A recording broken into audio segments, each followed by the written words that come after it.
Çevre dostu, enerji verimliliği ve sürdürülebilir yapılardan da bahsedecek olursak, çevre dostu bina nedir? Öncelikle ondan bahsedelim. Çevre dostu bina, yeşil bina da denir buna.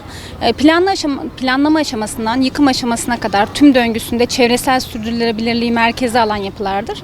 Benim de vakti zamanında 2010 yılında görev yaptığım Küçükçekmece Belediyesi Türkiye'nin ilk yeşil sertifikalı kamu binasıydı. O zaman çok fazla duyulmamışken ben orada çalışma gibi bir nimete sahip oldum. Şu an değerini ve kıymetini anlıyorum. Çevre dostu binalarda tasarruf nasıl olur dediğimizde temel özellikler, en önemlisi enerji verimliliği. Bu binalarda ısıtma, soğutma, aydınlatma ihtiyaçları minimize edilir. Aydınlatma için binanın en çok güneş alacak yere konumlandırılır. Camlar ona göre daha büyük camlar kullanılır. Güneş panelleriyle yenilenebilir enerji sistemleri kullanılabilir. Su tasarrufuna baktığımızda, su tasarrufunda da yağmur suları toplanır ve düşük debili bataryalar kullanılır lavabolarda.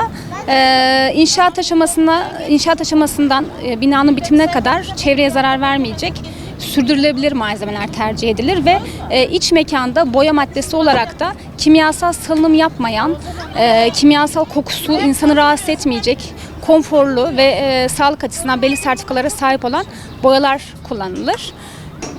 Neden tercih edilir peki bu binalar dediğimizde, çevresel faydası bizim için çok önemlidir. Çünkü küresel ısınma etkilerine ve şu an sıkıntı çektiğimiz o mevsimsel değişikliklerin önüne geçmek için bize bir alternatif sunar bu binalar.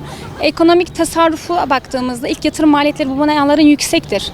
Ama süreç içerisinde kendini amorti eder ve düşüktür. Elektrik kullanımı daha düşüktür, su kullanımı daha düşüktür. Bu tarz bize faydaları vardır. Bu binalarda yaşayan insanlarda fiziksel sağlıkları ve genel refah düzeyleri daha üst olması beklenilir. Çevre dostu binalar, çevresel binalar, yeşil binalar neden azdır, neden yaygın değildir diye baktığımızda, bu binaların maliyetleri çok yüksektir. İnşaat maliyetleri çok yüksektir. İlk yatırım maliyetleri çok yüksektir. Burada çalışacak nitelikli personel, mimar, mühendis, usta bulunması çok zordur. Türkiye piyasasında daha da zor ve bu konuda yetişmiş, kalifiye eleman bulunması yetersiz ve zor olduğu için maliyeti bunlar arttırmaktadır. Yeşil binalarda daha pahalı bir yapı karşımıza çıkıyor. Çünkü neden? Güneş panelleri var, yağmur suyu arıtma sistemleri var, özel yalıtım malzemeleri var, otomasyon sistemleri var. Bunlar da bizim maliyetlerimizi kat ve kat arttırmakta ve tipik standart inşaatlarda daha hızlı, bu sirkülasyon, satış hızı daha hızlı olurken, bu binalarda ilk yatırım maliyetinin yüksekliği ve benzeri sebeplerden dolayı çok fazla tercih edilmez. Maliyetini geri dönüşüm bize çok zor olur. Onun için daha zor ve uzun vadede olur. Nitelikli iş gücü dediğimizde de bu dediğim gibi mühendis ve mimar bulunmada sıkıntı var. Yetişmiş kalifiye eleman bulunmasında sıkıntı var. Bu tarz şeylerden tercih edemiyoruz. Ayrıca malzemeler. Ekolojik geri dönüşümü olan malzemelerin bulunması zor Türkiye şartlarında ve uzak mesafelerden getirtiliyor. Bu da nakliyeyi ve dolayısıyla bizim inşaatımızın maliyetini arttırıyor. Devletin veya yerel yönetimler tarafından sağlanan vergi indirimleri ve teşvikler çok fazla olmadığı için cazibeyi bu da düşürüyor.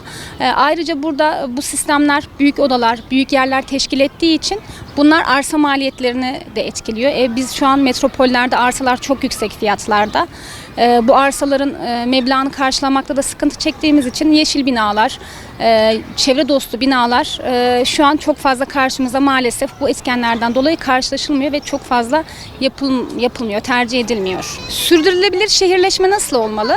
Sürdürülebilir şehirleşmede çevre, ekonomik, sosyal dengenin gözetildiği, kaynakların verimli kullanıldığı ve gelecek nesillerin ihtiyaçlarını riske atmadan bütüncül bir kent sistemi kullanılmalıdır. Yani enerji verimliliği, enerji tasarrufu, yenilenebilir enerjiler, akıllı ve kapsayıcı ulaşım sistemleri, döngüsel ekonomi, atık yönetimi, afetlere karşı yapılaşma, yeşil alan ve biyolojik çeşit, bunların hepsi bir bütün olarak seçilmeli ve öyle o şekilde yürünmelidir.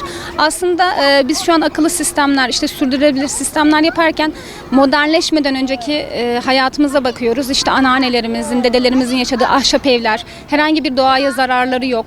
İşte şu an çok moda atıksız mutfak, atıksız ev. Zaten onların yaşadığı modeller şu an bizim ulaşmaya çalıştığımız seviye aslında.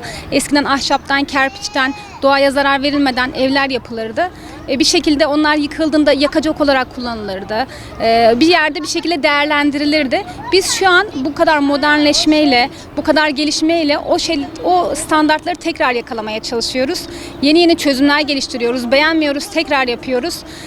Aslında acaba özümüze dönmeli, köy yaşamına yeniden geri dönmeli miyiz diye ben de düşünüyorum. Sizlerin de düşünmesini istiyorum.